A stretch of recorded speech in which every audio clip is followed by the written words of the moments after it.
Bugungi dars rejamizda 13 xil chokni ko'rib chiqishimiz kerak edi va ayni biz 3 soat ichida 9 xil chokni ko'rib chiqdik. Ya'ni ko'rinmas chok, ag'darma chok, bostirma chok, jinsiy chok, kant обработка, moskovskiy chok, bandli taxlama, oralatib tikiladigan taxlama, mashina choki ko'rinmaydigan taxlamalarni demak noldan qay holatda tikilishlarini demak ko'rib chiqdik. Mana bu ko'rib turganingizdek jinsiy chokimiz.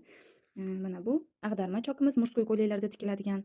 Mana bu bizda bu choyshab, yostiq jild, ayni mana shu yupqa bo'lgan stiluvchan matolarda tikiladigan chokimiz. Mana bu bizda yashirin chokimiz. Demak, bunga mashina chok berilmaydi. Ayni shimlarni etaklarini ayni mana shu holatda qaytarib tika olishimiz kerak bo'ladi va bu bizda demak yashirin chokimiz hisoblanadi. Ayni mana shu choklar demak bu bizda kant обработка choklari va mana bu bizda moskovskiy chokimiz.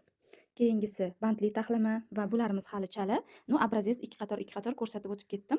Bu chok bizga nimaga kerak deyilganda, demak 0 dan umuman tikuvchilikni bilmaydigan qizlarimiz uchun albatta 13 xil chokni qanday kelib chiqishini, demak qanday tikilish texnologiyasini men tanishtirib o'tdim. Что ular ma'lum bir bilimga ega bo'lib olishlari uchun va bu narsani demak kiyimda qo'llashdan avval albatta o'zi tikib ko'rish kerak bo'ladi. Aynan o'sha tikib ko'rish uchun mana shu obrazes holatida biz tikib o'rganib olamiz. Keyin matoda demak asosiy matoda demak mana shu narsalarni qo'llab kiyimlarni tikishimiz kerak bo'ladi.